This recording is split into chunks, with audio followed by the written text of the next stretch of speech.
श्री चैतन्य मनोभीष्टं स्थापितं येन भूतले स्वयं रूपकदा मह्यं ददाति स्वपदान्तिकं।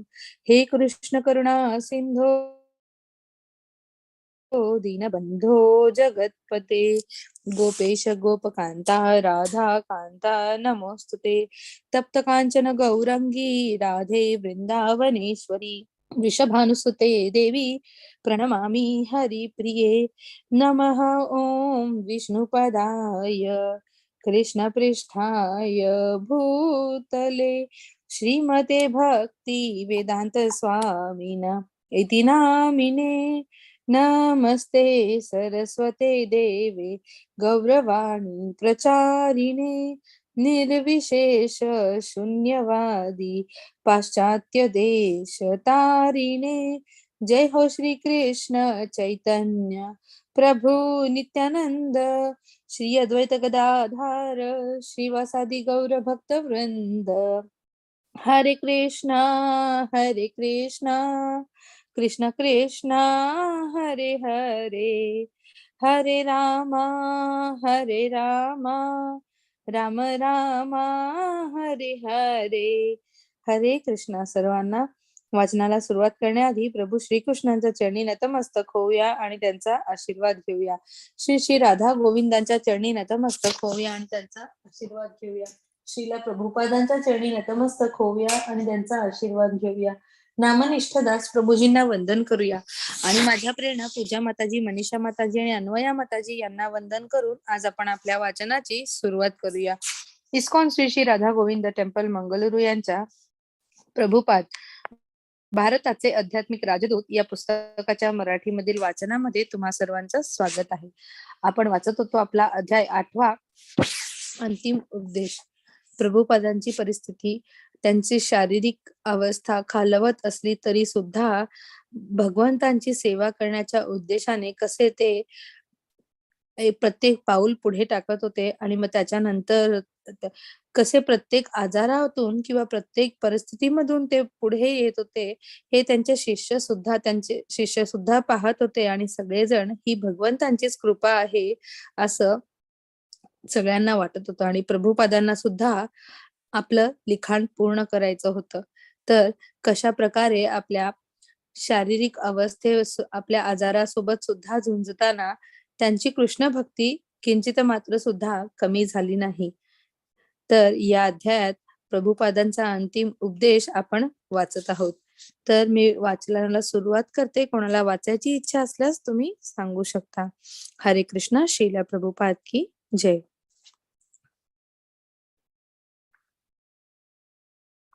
इथून घेऊ। या संदर्भातील खटला एका शिष्याच्या क्रोधाविष्ट पित्याने दाखल केला होता व त्याने असे आरोप केले होते की या संप्रदायाच्या अधिकाऱ्यांनी त्याच्या मुलाला आणि आणखी एका शिष्याला बेकायदेशीररित्या डांबून ठेवले होते आणि त्यांच्या बुद्धीवर नियंत्रण मिळविले होते।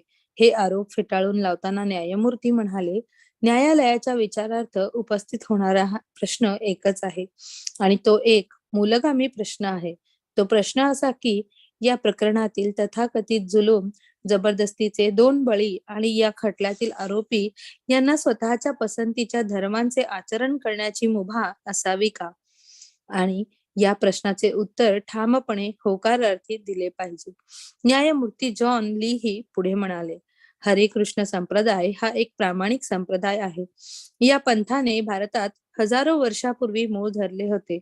मेरिल, क्रेशोव्हर आणि एडवर्ड शापिरो यांना या पंथाच्या तत्वांचे अनुपालन करणे योग्य वाटले। तसे करण्याच्या त्यांच्या हक्काची पायमल्ली करता येणार नाही। धर्मसंस्था आणि शासन संस्था यांचे वेगळेपण अबाधित राखले पाहिजे। आपल्या या राष्ट्रात कायद्याची सत्ता राहिली पाहिजे, माणसाची नव्हे। या खटल्यात ग्रँड ज्युरीने केलेल्या प्रतिपादनाने व आरोपींच्या मूलभूत हक्कांवर सरळ व उघड गदा आली होती। मूर्तींपुढे म्हणाले की न्यायालयाचा निष्कर्ष असा आहे की सरकार पक्षाची या प्रकरणातील बाजू एका चुकीच्या गृहीतकावर आधारलेली असल्यामुळे त्या पक्षाने काढलेला निष्कर्ष चुकीचा ठरतो। या प्रकरणातील कागदपत्रात आरोपींनी कोणाचीही दिशाभूल किंवा फसवणूक केल्याचा एकही पुरावा आढळत नाही. न्यायमूर्ती असेही म्हणाले, एखादा विशिष्ट धर्मपंथ अपारंपरिक तत्वांचा प्रसार व अवलंब करीत आहे अथवा बहुजन समाजाला किंवा पारंपरिक धर्मपंथांना तो पसंत व नापसंत आहे, एवढाच करण्यासाठी तो स्वीकारण्याच्या कोणत्याही धर्म स्वातंत्र्याचा संकोच करता येणार नाही. धर्म स्वातंत्र्य हा आपल्या राज्यघटनेने दिलेला एक मूलभूत हक्क आहे आणि ईश्वराकडे जाण्याचे मार्ग शोधताना विविध प्रकारच्या पंथांचे अस्तित्व व स्वतःच्या सद्सद विवेक बुद्धीस अनुसरून त्याप्रमाणे निवड करण्याचा प्रत्येक नागरिकाचा हक्क अबाधित राहिला नाही तर राज्यघटनेने दिलेला हक्क निरर्थक ठरेल. हा हक्क निरर्थक ठरविण्याचा प्रयत्न सरळपणे केलेला असो अगर नसो, त्यांचा उद्देश चांगला असो अगर नसो, त्यामुळे आपल्या नागरिकांच्या अत्यंत मूलगामी व आवश्यक अशा धर्म स्वातंत्र्याच्या हक्कास बाधा पोचते. हरे कृष्ण संप्रदायावर अलीकडच्या काळात विविध गटांकडून दडपण आणले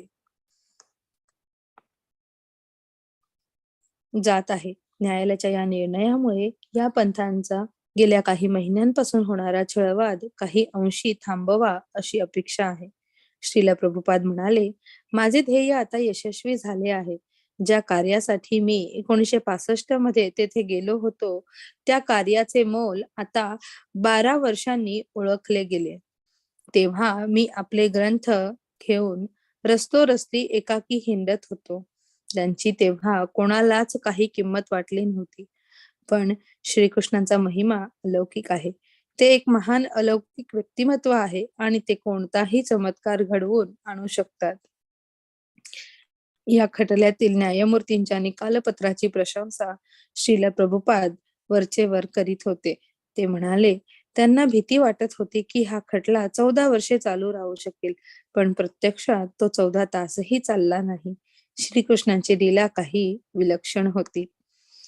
मार्च 22 मायापूर येथील ज्येष्ठ शिष्यांचे मत असे होते की श्रील प्रभुपाद यांची तब्येत प्रवास करण्यासारखी नव्हती आणि म्हणून त्यांनी येथे राहून प्रथम आपली तब्येत सुधारून घ्यावयास हवी होती.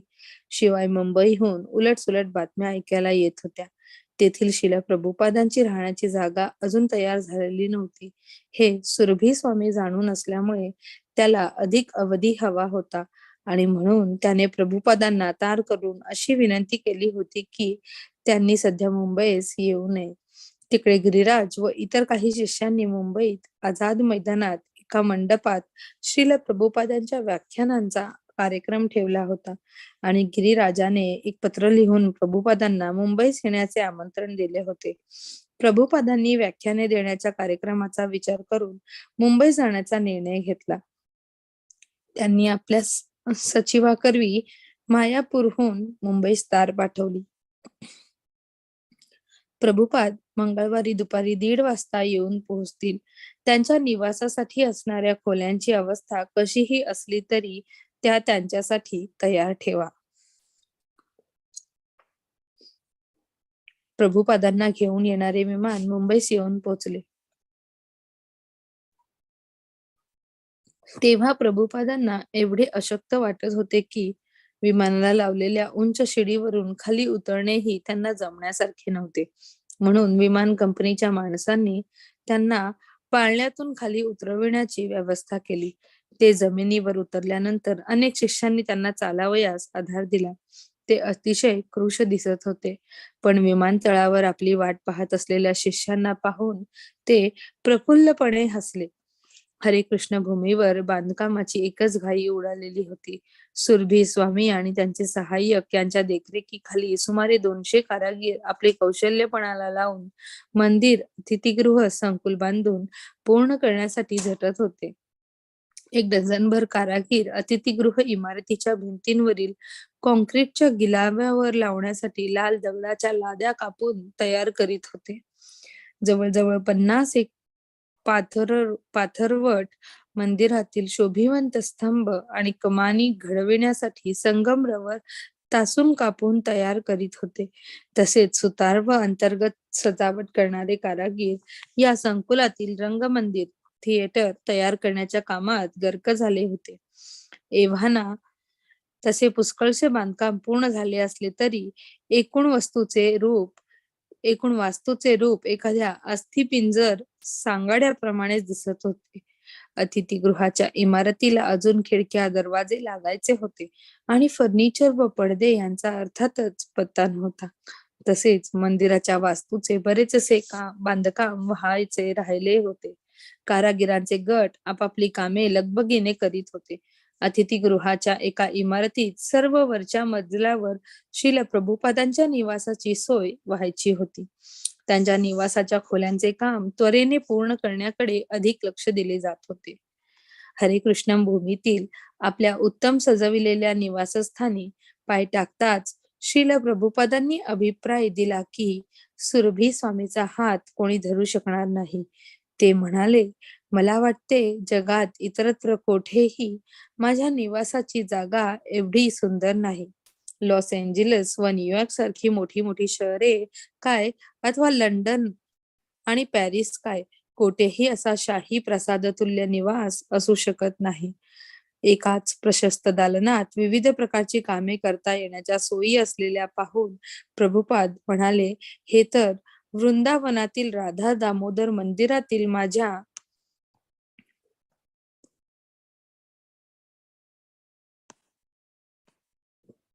खोलीसारखेच झाले. एका कोपऱ्यात मला लेखन करता येईल, दुसऱ्या कोपऱ्यात मला अभ्यागतांसमोर सोबत बरोबर बसता येईल, तर आणखी एका कोपऱ्यात मला प्रसाद भोजन घेता येईल. ही तुलना तशी वरकरणी अवास्तव वाटण्यासारखी होती, कारण राधा दामोदर मंदिरातील त्यांची खोली आकाराने खूपच लहान होती. तथापि या दोन स्थानांमध्ये असलेला अनुबंध श्रील प्रभुपादांना जाणवला होता. तो असा की वृंदावनात त्यांच्या कार्याचा पाया घातला गेला होता, तर येथे मुंबईत त्यावर कळस चढविला जात होता. दोन्ही स्थानी कार्य करणारी व्यक्ती एकच होती, आणि ती म्हणजे कृष्ण भावनेने अल्पसे प्रसाद भोजन तयार करणारे, श्रीकृष्णांविषयीच्या ग्रंथ साहित्याचे लेखन करणारे व कृष्ण भावनेच्या प्रसारार्थ महत्वाकांक्षी योजना आखणारे श्रीला प्रभुपाद होत. श्रीला प्रभुपादांनी मुंबईतील आपल्या दिनक्रमाबाबत डॉक्टर शर्मा व आपले अनेक शिष्य यांच्या बरोबर चर्चा केली. त्यांनी सांगितले की ते फक्त विग्रहांच्या दर्शनासाठी रोज सकाळी खाली उतरणार होते आणि आठवड्यातून एकदा म्हणजेच रविवारीच फक्त व्याख्यान देणार होते. क्वचितच एखाद्या विशेष प्रसंगीच एखाद्या अभ्यागताला ते आपल्या निवासस्थानी भेट देणार होते. ते म्हणाले, भेटायला येणारी माणसे बहुधा एवढे करण्यासाठी येतात काय, कसं वाटतंय आपल्याला, आणि या असल्याच बोलण्यासाठी कधी कधी ते अर्धा तासही घेतात. असा आपण कसे आहात एवढेच विचारण्यासाठी वेळ वाया घालवण्यात काय अर्थ आहे? मला बरं नाही हे सगळ्यांना माहीतच आहे. त्यांना हवे तर मंदिराच्या दालनात सकाळी यावे, तमाल कृष्ण गोस्वामी म्हणाले. प्रभुपाद म्हणाले, बरोबर आहे. त्यांना केवळ मला पाहायचे असेल तर मी तेथे असेनच. तेथे ते मला अर्धा तासभर पाहू शकतील. माझ्याशी बोलावे असे त्यांना वाटत असेल, पण बोलण्याची काय गरज? आपण कसे आहात, कसं वाटतंय आपणाला, हे काय बोलणं झालं?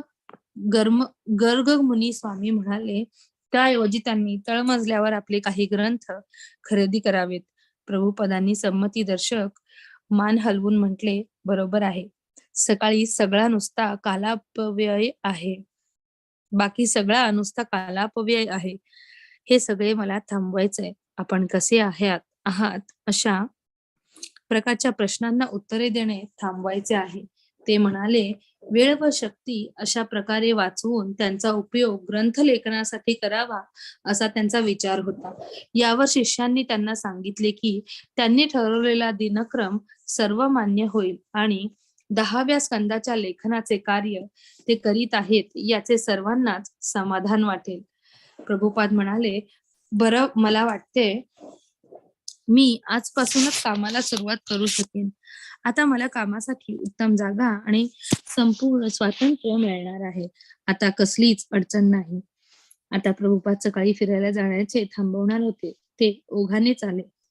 श्रील प्रभुपादांच्या सर्व निकटवर्तीयांनी त्यांचा हा नवीन दिनक्रम मानला होता. आता आज सकाळचे फिरणे होणार नव्हते. फार थोड्याच प्रवचन वर्ग असणार होते. प्रभुपादांनी गच्चीवर फिरावे असे एकाने सुचवले, पण तेवढे सुद्धा त्यांना झेपण्यासारखे दिसत नव्हते. शासकीय कामांमध्ये गुंतून राहणे शक्यतो टाळण्याचा प्रयत्न प्रभुपाद करीत असत. पण कित्येकदा काही काही गोष्टींकडे, उदाहरणार्थ मुंबई येथील बांधकामात होणाऱ्या विलंबाकडे डोळे झाक करणे त्यांना जमत नसे. काम चालू असल्याचे आवाज त्यांना ऐकू येत असत आणि केव्हा केव्हा ते आवाज खूप मोठे असत. पण कायमच्या एकूण संथ गतीमुळे ते अस्वस्थ झाले होते. कधी कधी ते तासनतास गप्प बसून राहत आणि मग आपल्या सेवकाला किंवा सचिवाला असे बोलून दाखवीत की या कामातील विलंबामुळे ते फार अस्वस्थ झालेले होते. या कामावर देखरेख करणाऱ्या शिष्यांना ते म्हणाले, तुम्ही मनापासून काम करीत आहात हे खरे, पण तुम्हाला व्यवहार ज्ञान नाही.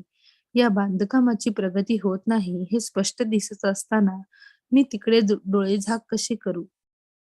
म्हणजे मला तिकडे दुर्लक्ष करता येणार नाही असे नव्हे, पण मी एक धड बुद्धीचा माणूस आहे. मी डोळे मिटून बसू शकत नाही. हे लोक तर तुमच्या नुसत्या सबबी सांगत आहेत. शिला प्रभुपाद यांचे नेहमीचे असे कोणी डॉक्टर नव्हते. क्वचित केव्हा तरी कोणी एखादा कविराज येत असे व त्यांच्या तब्येतीचे निदान करून औषध देऊन जात असे.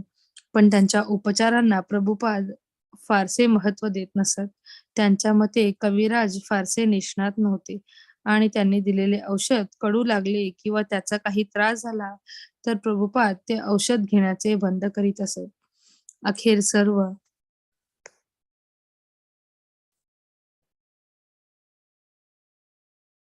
काही श्रीकृष्णांच्या इच्छेनुसार घडणार होते आणि कोणताही डॉक्टर त्यात काही बदल करू शकणार नव्हता. तेव्हा केव्हा केव्हा केव्हा प्रभुपाद आयुर्वेदिक आणि होमिओपॅथिक उपचार पद्धतीचा गुणावगुणांविषयी बोलत असत खरे, पण अन्य कुठल्याही ऐहिक विषयांप्रमाणेच औषधोपचार या विषयातही त्यांना फारसे स्वारस्य नसे. दिवस एकामागून एक शांततेत जात होते. श्रील प्रभुपादांच्या खोलीतून वाऱ्याच्या सौम्य सुखद झुळका सतत जात असत. त्यांची बुद्धी सदैव तीक्ष्ण व तल्लख असे, पण त्यांच्या तब्येतीत काही सुधारणा होत नव्हती. भवानंद गोस्वामी मायापूरहून आलेला होता व तो श्रील प्रभुपादांच्या निकट राहून त्यांची सेवा करीत होता. मग काही महत्वाच्या प्रबोधन कार्याकरिता त्याला बंगालमध्ये परत जावे लागले. श्रील प्रभुपाद म्हणाले की मालिश करण्याच्या व आपल्या गुरुची व्यक्तिगत सेवा करण्याच्या कामात भवानंद सर्वात जास्त निष्णात होता. यात काही शंका नव्हती. पण व्यक्तिगत सेवा कार्यापेक्षा प्रबोधन कार्य जास्त महत्वाचे होते. शिला प्रभुपाद वारंवार सांगू लागले होते की त्यांच्या प्रत्यक्ष देखरेखीविना आपले कार्य चालू ठेवण्याची इस्कॉनच्या प्रमुख कार्यकर्त्यांनी तयारी ठेवावी. एके दिवशी ते न्यूयॉर्क शहरातील आपल्या वास्तव्याच्या पहिल्याच वर्षात घडलेल्या काही घटनांच्या आठवणी सांगत होते. बोलता बोलता मध्येच त्यांनी भावी काळाबद्दल बोलण्यास सुरुवात केली. हे सारे वाया जाऊ देऊ नका. आता तुम्हा ज्येष्ठ शिष्यांवरच सारी मदार आहे. आता केव्हाही तुमची माझी ताटातूट होऊ शकते. माझी तब्येत ठीक नसते. आता माझे वय झाले आहे. त्यामुळे माझी तब्येत आता ठीक राहत नाही यात काही नवल नाही. तुम्ही सारे GBC चे सदस्य तरुण आहात. तुम्ही अमेरिकन आहात, बुद्धिमान आहात व व्यवहार कुशलही आहात. तेव्हा या कार्यात खंड पडू देऊ नका. आपल्या या संप्रदायाची अधिकाधिक प्रगती होऊ द्या. अनेक महत्वाच्या ठिकाणी आपली केंद्रे स्थापन झालेली आहेत. तेव्हा तुम्हाला चिंता करण्याचे कारण नाही. आणि समजा मी हे जग सोडून गेलो तर काय बिघडणार आहे? माझ्या सर्व संकल्पना व सूचना माझ्या ग्रंथांमध्ये समाविष्ट आहेतच. तुम्ही फक्त त्या वाचून पाहायच्या. मला वाटते माझे काम झाले आहे. खरे ना? तुम्हाला पटते ना? खरे आहे श्रील प्रभुपाद. आपण सर्व काही केले आहे, तरी पण आपल्या हातानेच अख्खे श्रीमद भागवतम तरी पण आपल्या हातचे अख्खे श्रीमद भागवतम आम्हाला हवे आहे. प्रभुपाद म्हणाले, ते होईल आणि समजा ते पूर्ण झाले नाही, तरी फारसा तोटा होणार नाही. तुम्हीही समर्थ आहात. तुम्ही हे कार्य पुढे नेऊ शकाल. आता सर्व आर्थिक व्यवहारही तुम्ही हाती घ्या आणि मला व्यवस्थापनाच्या कामातून पूर्ण मोकळीक द्या. माझे एवढेच म्हणणे आहे की या कार्याला खीळ पडू देऊ नका. कधी-कधी मी तुमच्यावर रागावलो असेन व तुम्हाला शासनही केले असेल, पण ते सारे या कार्याची हानी होऊ नये यासाठी होते. प्रभुपाद म्हणाले, इस्कॉनच्या प्रमुख कार्यकर्त्यांच्या देखरेखीखाली संप्रदायाचे कार्य चांगले चालल्याचे पाहावयाला मिळते की त्यांना खरे समाधान लाभेल आणि मी आपला ग्रंथलेखनाचे कार्य करीत राहीन. चालेल ना? त्यांनी विचारले. ते असेही म्हणाले की आता त्यांना काही खाण्याची आवश्यकता वाटत नाही. आता शारीरिक श्रमाचे कामही ते करीत नसल्यामुळे भात पोळीचे भोजन घेण्याचे त्यांना काही प्रयोजन दिसत नव्हते. गिरिराजाने त्यांना सांगून पाहिले. प्रभुपदांना खाताना प्रसाद भोजनाचा आस्वाद घेताना पाहणे ही शिष्यांच्या समाधानाची गोष्ट होती. पण प्रभुपादांनी त्याचे सांगणे मनावर घेतले नाही. ते म्हणाले की थोडासा फलाहार करून किंवा नुसते दूध पिऊनही माणसाची बुद्धी कार्यक्षम ठेवता येते.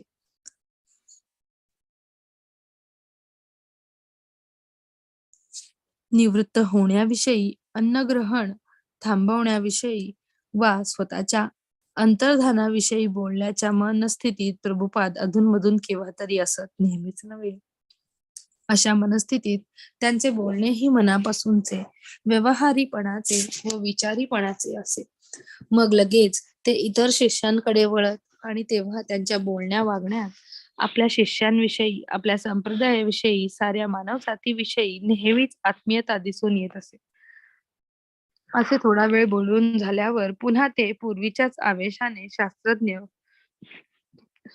व राजकारणी यांच्या मूर्खपणावर ताशेरे झाडू लागत. शिला प्रभुपाद आपल्या तब्येतीला अनुकूल अशा एखाद्या ठिकाणी जाऊन राहण्याचा विचार मधून मधून बोलून दाखवित असत. एव्हाना मे महिना सुरू झाला होता आणि मुंबईची हवा चांगलीच गरम होती. लवकरच पावसाळा सुरू व्हायचा होता. त्यांनी काश्मीरला जाण्याचा विचार केला होता, पण येथील हवापाणी तब्येतीला चांगले असल्याचे म्हटले जात असे. पण तेथे त्यांना राहण्याजोगी अशी जागा मिळू शकली नाही. शिवाय तेथे फारच थंडी असे. अशात एके दिवशी गुजरातचे भूतपूर्व राज्यपाल श्रीमन त्यांना भेटावयास आले.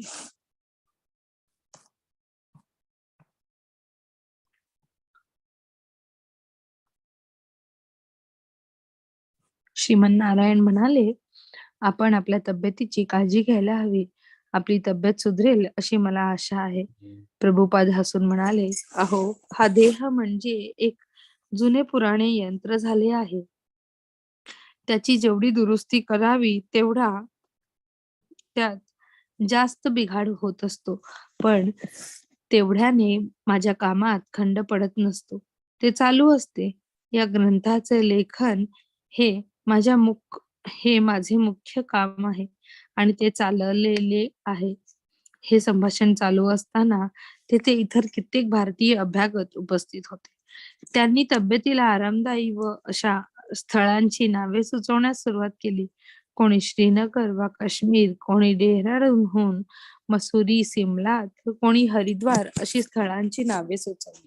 श्रीमन म्हणाले, होय, हरिद्वार येथील पाणी अतिशय गुणकारी आहे, पण ऋषिकेशचे त्यापेक्षाही चांगले आहे.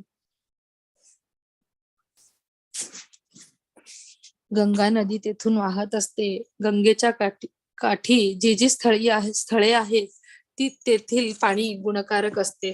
तेव्हा आपण अशा एखाद्या ठिकाणी जाऊन राहण्याची सोय करूया. त्या क्षणापासून ऋषिकेशला जाण्याचा बेत पक्का झाला. एका आठवड्याभरातच मुंबईहून प्रयाण करण्याच्या तयारीला प्रभुपाद लागले. ऋषिकेशला जाऊन पोहोचल्यानंतर पहिला आठवडाभर ते तेथील वास्तव्य जणू नंदनवनातल्यासारखे काव्यमय भासले होते. तेथील हवामान उत्तम होते व प्रभुपाद पुन्हा मनापासून खाऊ पिऊ लागतील आणि त्यांची तब्येत सुधरेल अशी आशा पल्लवित झाली होती. पण 8व्या दिवशी रात्री एक जोराचे वादळ आले आणि त्या वादळाच्या रात्रीपासून प्रभुपादांची तब्येत एकदमच खालावली. ते म्हणाले की आता अंत समीप आला आहे आणि आपण या जगाचा लवकरच निरोप घ्यावा अशी श्रीकृष्णांची इच्छा असण्याची शक्यता लक्षात घेता आपणास आता वृंदावनास नेण्यात यावे अशी सूचना त्यांनी केली. ऋषिकेश येथे शिष्यांमध्ये नवचैतन्य निर्माण झाले होते व प्रभुपादही तशाच उल्हासित मनोवृत्तीत होते. त्यांनी होडीत बसून गंगा नदी पार केली होती. तेव्हा नदीच्या पात्राच्या मध्यभागी पाणी पिण्यासाठी भरून घ्यावे असे प्रभुपादांनी सांगितले होते. त्यांच्या वास्तव्यासाठी यजमानांनी उपलब्ध करून दिलेले लहानसे घर त्यांना आवडले होते आणि तेथील स्वयंपाकघरात जाऊन त्यांनी आपल्या शिष्यांना स्वयंपाक कसा करावा हेही दाखवले. यात्रेकरू व पर्यटकांचे आकर्षण ठरलेल्या त्या शहरात एसी भक्तिवेदांत स्वामी वास्तव्यास आले आहेत ही बातमी लवकरच पसरली आणि दर्शनार्थींना रोज संध्याकाळी 5 ते 6 या कालावधीत दर्शन देण्याचे प्रभुपादांनी मान्य केले. या कालावधीत दर्शनाच्या दालनात 40-50 लोकांची गर्दी नेहमीच लोटलेली असे. त्यामध्ये पाश्चिमात्य देशातून आलेले हिप्पी व साधक असत. तसेच यात्रेच्या किंवा सहलीच्या निमित्ताने ऋषिकेश येथे आलेले भारतीयही असत. एव्हाना श्रील प्रभुपदांचा आवाज अगदी क्षीण झाला होता, तरी ते भगवद्गीता जशी आहे तशी या ग्रंथावर आवेशपूर्ण प्रवचन करीत असत. एकदा एका अमेरिकन हिप्पीने त्यांना अश्रद्ध वृत्तीने प्रश्न विचारण्यास सुरुवात केली. तेव्हा प्रभुपाद उत्तरले, ते तुम्हाला कळणार नाही, कारण तुमचे डोके ठिकाणावर नाही. तसेच एकदा एका महिलेने असे मत व्यक्त केले की समाजाच्या ऐहिक कल्याणाच्या योजना राबवणे हे सर्वात श्रेष्ठ कार्य आहे. तेव्हा प्रभुपाद उत्तरले, माणसांविषयी अनुकंपा व्यक्त करण्याची तुमची रीत एखाद्याच्या अंगावर उठलेला फोड बरा करण्यासाठी त्यावर फुंकर घालण्यासारखी आहे. प्रभुपादांसह काही थोडे शिष्यच ऋषिकेश येथे आले होते व त्या शिष्यांना ही एक मौजेची सफरच वाटली होती. प्रभुपाद त्यांना स्वयंपाकात मार्गदर्शन तर करीतच, पण केवळ अशी माणसांना केवळ आळशी माणसांना स्वयंपाक करता येणार नाही. मग त्यांनी उदाहरणादाखल बंगाली भाषेतील एक गोष्ट सांगितली. ती गोष्ट अर्थात आळशी माणसांची होती. एकदा एका राजाने अशी आज्ञा केली होती की त्यांच्या राज्यातील सगळ्या आळशी माणसांना अन्नछत्रात जेवायला घालावे. तेव्हा कित्येक जण अन्नछत्रात जमले आणि त्यापैकी प्रत्येक जण मी आळशी माणूस आहे असे सांगू लागला. मग राजाने आपल्या प्रधानाला आज्ञा केली की अन्नछत्राला आग लावा. आग लागताच फक्त 2 जण सोडून बाकी सगळे भोजनार्थी अन्नछत्रातून पळत बाहेर पडले. उरलेल्या दोघांपैकी एक जण म्हणाला, या आगीमुळे माझी पाठ भाजून निघायला लागलेली आहे. त्यावर दुसऱ्याने त्याला सुचवले, मग पाठ दुसरीकडे फिरव. मग राजाने आज्ञा केली, ही खरी आळशी माणसे आहेत, यांनाच जेवायला घाला.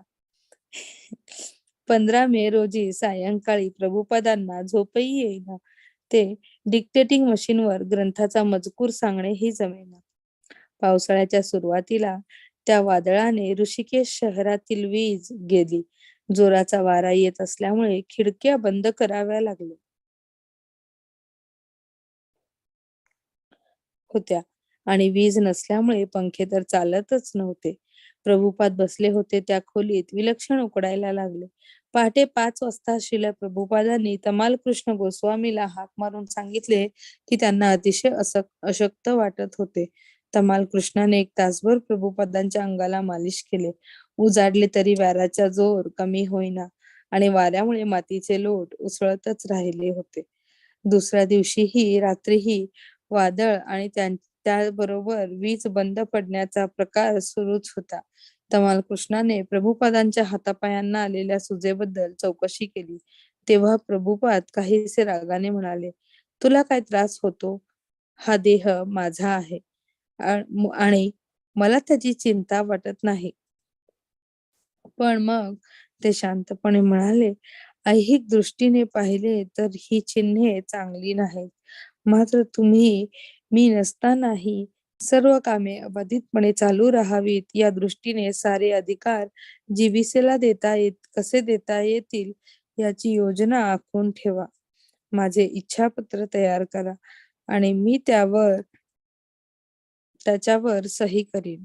यापूर्वी गोष्टींचा त्यांनी नुसता उल्लेख केला होता, पण आता त्याविषयी ते निर्णायक स्वरात बोलत होते.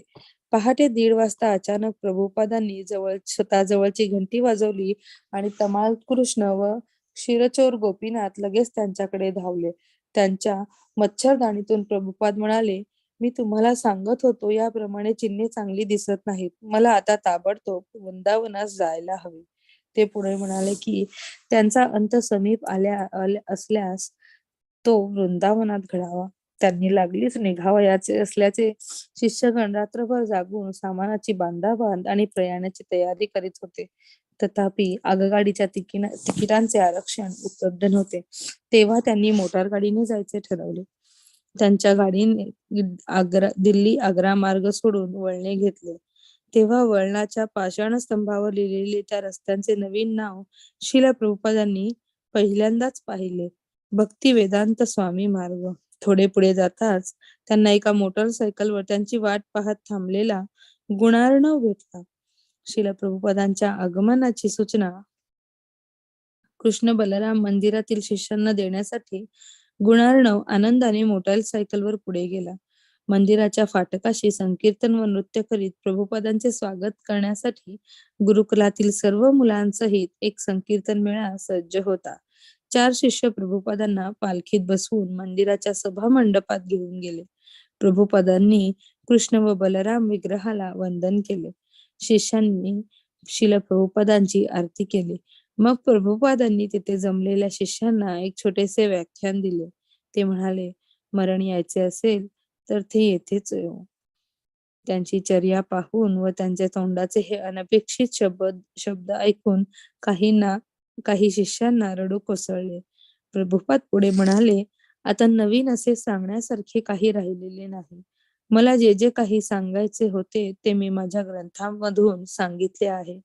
आता तुम्ही ते समजून घेण्याचा प्रयत्न करा आणि आपले कार्य चालू ठेवा.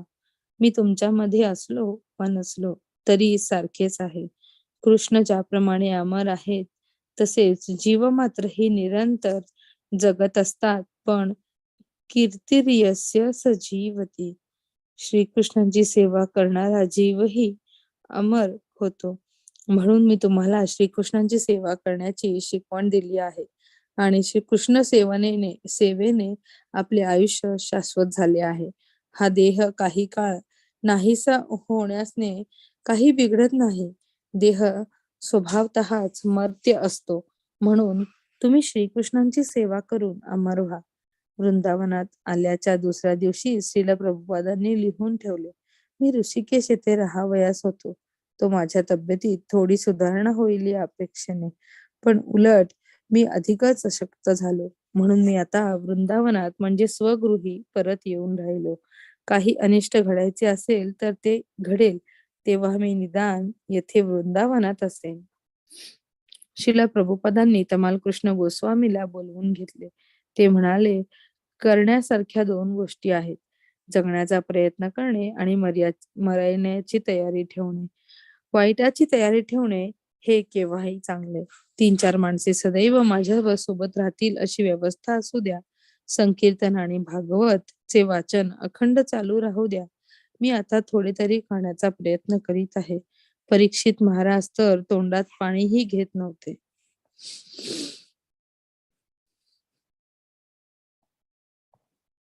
श्रील प्रभुपादांची ही मनस्थिती पाहता आता मला कृष्ण गोस्वामीने इच्छापत्र करण्याचा विषय काढला आणि श्रील प्रभुपादांनी त्याला संमती दिली. इच्छापत्र करण्यामागील भूमिका अंतकाळ समीप आला आहे अशी नव्हती, तर अनिष्ट गोष्टींची तयारी ठेवण्याची होती आणि सर्व गोष्टींची नीट व्यवस्था वेळेवर व्हावी, शेवटच्या क्षणी ती करण्यासाठी धावपळ करावयास लागू नये, असाही उद्देश त्यामागे होता. प्रभुपादांना आस्था होती ती आपल्या संप्रदायाचे कार्य अबाधित चालू राहावे. इस्कॉनच्या सर्व ठिकाणची मिळकत संप्रदायातील त्यांच्या शिष्यांच्या ताब्यात राहावी आणि भविष्य काळासाठी त्यांनी करून ठेवलेल्या सूचना स्पष्टपणे नोंदविल्या जाव्यात. या गोष्टींविषयीची त्यांची इच्छा अशीच होती की सगळ्या गोष्टींचा समावेश आता इच्छापत्रामध्ये करण्यात यावा आणि त्यानुसार सर्व व्यवस्था करण्यासाठी प्रभुपादांसोबत राहण्यासाठी जीबीसी सचिवांनी वृंदावनात जमावे. जगभरातून जीबीसीच्या हरे कृष्ण. हरे कृष्ण प्रभूजी. वाचू का मी पुढं? चालेल प्रभूजी, वाचा ना. जगभरातून जीसीबीच्या सर्व सचिवांनी वृंदावनात येऊन जमावे असे प्रभुपादांना खरोखरच वाटत आहे याची खात्री करून घेण्यासाठी कृष्णाने त्यांना पुन्हा पुन्हा विचारून घेतले. अशा बैठकीसाठी जगभरातून येणे यामध्ये द्रव्य आणि श्रम यांचा पुष्कळच व्यय होणार होता. म्हणून प्रभुपादांची खरोखरच तशी इच्छा आहे काय याची खात्री करून घेणे त्याला आवश्यक वाटले. श्रील प्रभुपादांनी आपली तशी इच्छा असल्याचे त्याला स्पष्टपणे सांगितले आणि मग श्रील प्रभुपादांच्या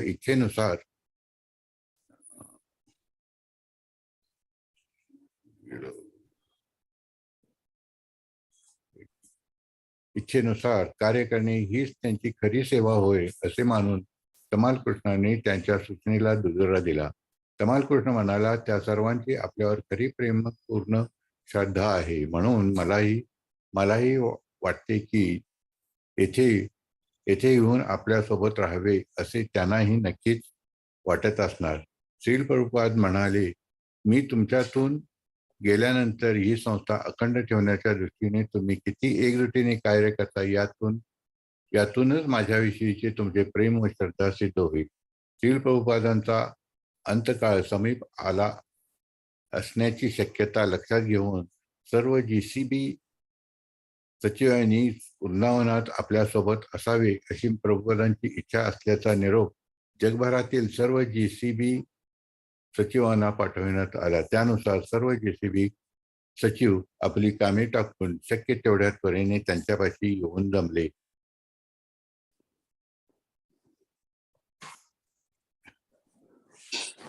जीसीबी सचिवांनी एक बैठक घेतली आणि असा विचार केला की प्रभुपादांच्या इच्छापत्राद्वारे इस्कॉन या संस्थेच्या सर्व ठिकाणच्या मिळकती आणि इस्कॉनची सगळी बँकामधील खाती त्यांच्या स्वाधीन केली गेली होती हे खरे असले तरी आणखीही काही प्रश्न अधिक विलंब न लावता प्रभुपादांच्या निर्णयार्थ त्यांच्यासमोर मांडणे जरुरीचे होते. यापुढे शिष्यांना दीक्षा कशी द्यावी याबाबत तसेच अशा स्वरूपांच्या आणखी काही प्रश्नाबाबत प्रभुपादांच्याच आज्ञा मिळवणे आवश्यक होते. अन्यथा श्रील प्रभुपादांच्या निर्वाणानंतर या प्रश्नावर तर्ककुतर्कांना वाव मिळून वितंडवाद उद्भवण्याची शक्यता होती. काही निवडक जीसीबी सचिवांनी एक समिती श्रील प्रभुपादांना येऊन भेटली. प्रभुपाद तळमजल्यावरील दिवाणखान्यात आपल्या बिछाण्यावर उठून बसले. समितीच्या प्रवक्त्यांची भूमिका सत्स्वरूप दास गोस्वामींकडे होती, पण या विषयाला तोंड फोडण्यास त्याला संकोच व अनिच्छा वाटत होती. प्रत्यक्ष श्रील प्रभुपादांच्या समोर उभे राहून त्यांच्या अंतर्धानानंतर कशी व्यवस्था करायची याबाबत त्यांच्याकडेच विचारणा करणे धार्ष्ट्याचे होते. मात्र असे करण्यापासून गत्यंतर नव्हते. या गोष्टीबाबत निर्णय घेण्यासाठीच तर प्रभुपादांनी स्वतः जीसीबी सचिवांना वृंदावनात बोलावून घेतले होते. सत्पुरुष म्हणाला, श्रील प्रभुपाद जीसीबीच्या इतर सर्व सदस्यांनी वर करा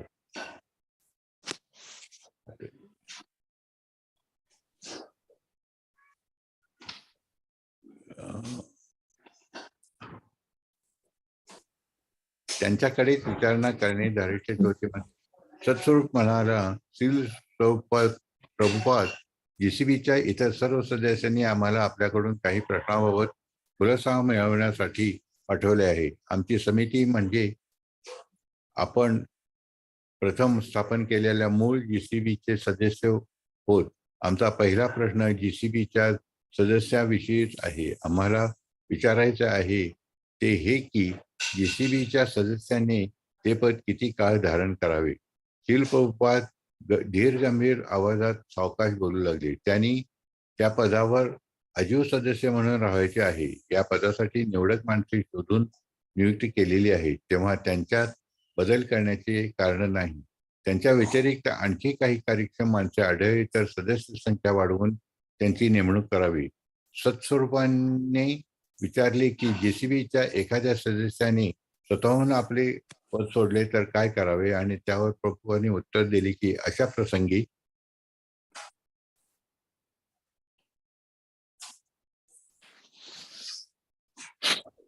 प्रसंगी जेसीबीच्या सर्वसाधारण सभेने नवीन सदस्य निवडावा. सत्स्वरूप पुढे म्हणाला, आमचा पुढचा प्रश्न भावी काळातील, विशेषतः आपण आमच्यात नसाल तेव्हाच्या दीक्षादानाविषयीचा आहे. आम्हाला आपले आदेश हवे आहेत ते या संदर्भात की पहिल्या आणि दुसऱ्या दीक्षादानाचा विधी कसा पार पाडावा. श्रील प्रभुपाद म्हणाले, होय, त्यासाठी तुमच्यापैकी काही माणसांची निवड मी करून ठेवीन. त्यापूर्वी त्यांच्या भक्तिवेदांत तात्पर्यामध्ये अनेकदा वर्णन केलेली प्रक्रिया आता अंमलात येत होती. त्याचे काही शिष्य आता गुरु पदवीस पोचणार होते व त्या स्वतः इतरांना शिष्यत्वाची दीक्षा देणार होते.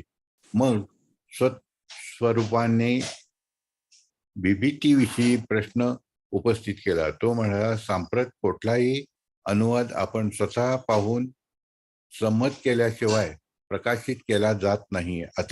आता प्रश्न आहे तो असा की भावी काळात आपण न पाहिलेले अनुवाद प्रकाशित करण्यासाठी काही निश्चित पद्धती असावी किंवा कसे. प्रभुपाद म्हणाले, त्याविषयी काळजीपूर्वक विचार करावयास हवा. भावी काळातही संस्कृत ग्रंथांचा अनुवाद करणे चालू राहावे हे त्यांना तत्वतः मान्य होते. मात्र त्यांनी एक सावधगिरीचा इशारा दिला. पण माझ्या शिष्यामध्ये अनुवादाचे काम योग्य रीतीने करू शकतील असे फारसे कोणी आहेत असे मला वाटत नाही. संस्कृत वैष्णव साहित्याचा अनुवाद करण्यासाठी लागणाऱ्या विशेष गुणवत्तेचे निकष श्रील प्रभुपादांनी सांगितले. ते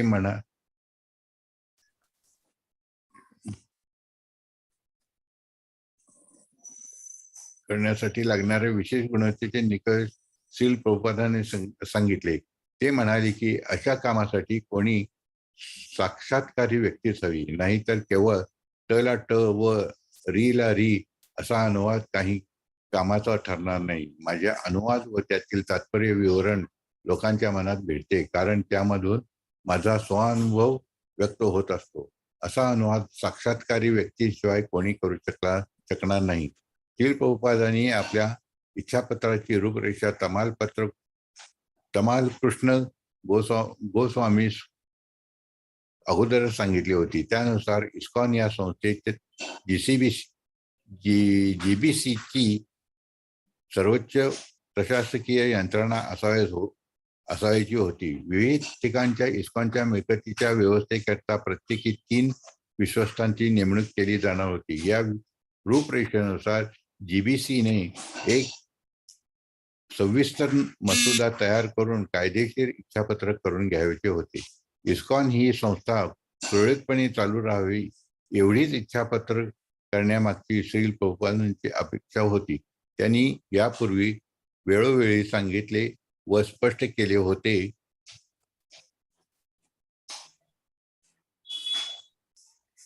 की खऱ्या भक्ताला स्वार्थ असा नसतो. सर्व काही श्रीकृष्णाचेच आहे आणि अशी त्यांची वृत्ती असते. पण त्यांच्या भक्तीतील विशुद्धता म्हणजे केवळ भाबडेपणा नसावा. इस्कॉन ही एक विशाल संस्था होती आणि तिची आणखी वाढ व्हायची होती.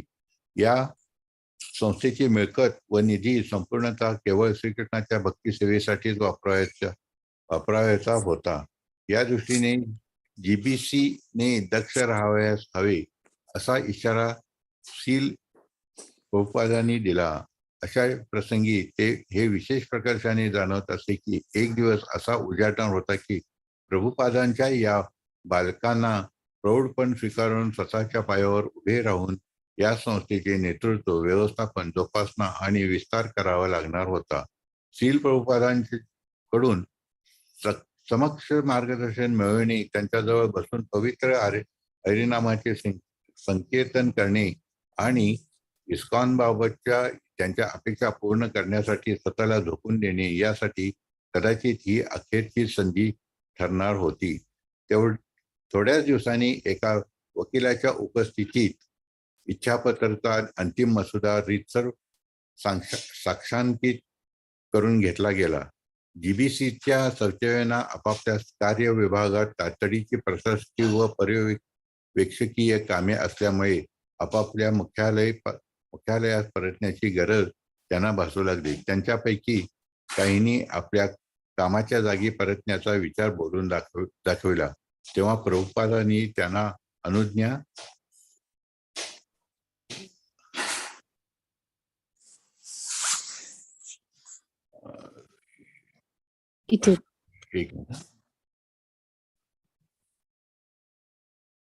कामाच्या जागी परतण्याची अनुज्ञा दिली. गेल्या आठवडाभर ते सर्वजण एकत्र राहिले होते. आता एक एक करून ते पांगू लागले. एक आठवडाभरात त्यांच्यापैकी बहुतेक जण वृंदावन सोडून गेले. आता तेथे सील प्रभुपाद व त्यांचे काही सेवक हेच राहिले. कृष्ण बलराम मंदिरातील शिष्यांचे अखंड नाम संकीर्तन चालू राहिले. जून महिना आला. वृंदावनाच्या हवेत विलक्षण उकाळा जाणवत राहिला.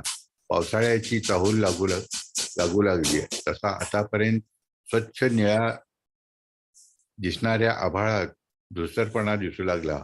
माध्यान्हीपासून दुपारी 4 वाजेपर्यंत जमीन एवढी तापलेली असते की त्याच्यावरून अनवाणी चालणे अशक्य असे.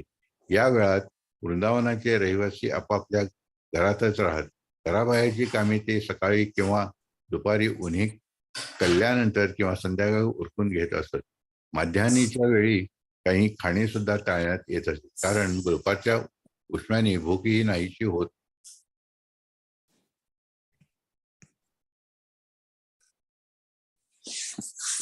असे. यमुनेच्या पात्रातील पाणी आटले होते आणि जे थोडेफार पाणी होते तेही तापलेले असते. त्यामुळे नदी किनारीही उकाड्यापासून फारसा दिलासा मिळत नसे. गायींना पुरेसे गवत व खुराक मिळत नसल्यामुळे त्या रोडावल्या होत्या. वाऱ्याची एखादी गरम अंग भाजून काढणारी वावटळ मधूनच येई व धुळीचे लोट उडवून देई. माशा आणि डास हवेत उडताच उष्म्यामुळे मरून पडत. पण या अशा रखरखीत उन्हाळ्यातही सुखद वाटणाऱ्या काही गोष्टी होत्या. त्यापैकी एक गोष्ट म्हणजे प्रभुपादांच्या बागेच्या भिंतीवर वाढणाऱ्या या अशा कोरड्या उष्ण हवेतही कशाबशा तग धरून राहिलेल्या बेलवेलीच्या फुलांचा सुगंध होय. जूनच्या प्रारंभीच्या दिवसामध्ये प्रभुपादांना आपली प्रकृती सुधारण्याची थोडी आशा वाटू लागली. सकाळी मोटार गाडीतून थोडे फिरून येण्याचा रिवाज पुन्हा सुरू करण्याची इच्छा त्यांनी दर्शवली व त्यांना उचलून मोटार गाडीत आणून बसवले. जात असताना ते म्हणाले, लवकरच मी खाली उतरून स्वतः चालत येऊ शकेन. अलाहाबादचे त्यांचे स्नेही डॉक्टर घोष एकदा त्यांना येऊन भेटले व त्यांची प्रकृती तपासून त्यांनी असे निदान केले की कृष्ण भावना संप्रदायाच्या शिष्यांविषयी त्यांना वाटत असलेली चिंता हेच त्यांच्या आजाराचे कारण होते. सील प्रभुपादांना त्यांचे निदान पटले, पण डॉक्टरांनी सांगितलेले उपचार मात्र त्यांनी काळजीपूर्वक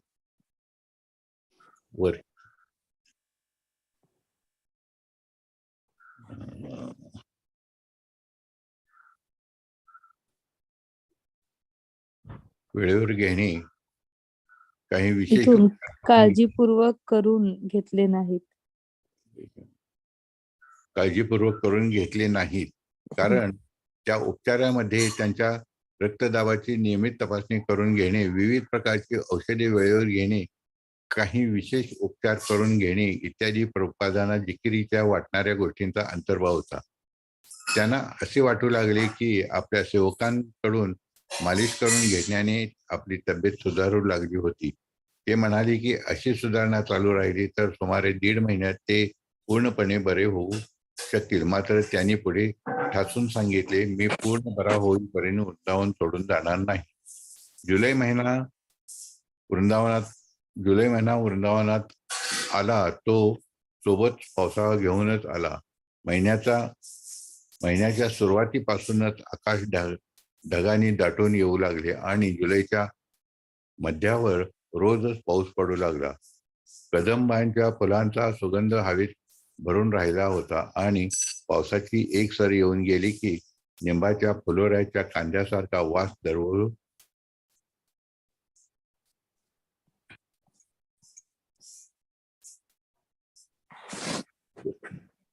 लागे. मोरांच्या शेपट्या पिसानी भरून आल्या होत्या व ते हास्यभरीत होऊन नाचू, गुणगुणू व साथ घालू लागले होते. कधी कधी श्रील प्रभुपाद वरांड्याच्या उघड्या भागात आपल्या बिछाण्यावर किंवा डिक्टेटिंग मशीनपाशी बसलेले असतानाच अचानक पावसाची जोरदार सर येई व त्यांचे सेवक धावपळ करून त्यांना त्वरेने घरात घेऊन येत. कधी पावसामुळे त्यांना बागेत जाणे शक्य नसेल तेव्हा ते पोर्चमध्ये टेकून बसवून बागेकडे पाहत राहत. पण आता निदान तो 120 फॅरेनहाइट अंश तापमानाच्या कासावीस करणारा उष्मा ओसरला होता व दिवसभराचे तापमान काहीसे सुसह्य झाले होते. प्रभुपाद शांतपणे विश्रांती घेत घेत आपला दिनक्रम पार पाडित होते व श्रीकृष्णांची इच्छा काय आहे ते स्पष्ट होण्याची वाट पाहत होते.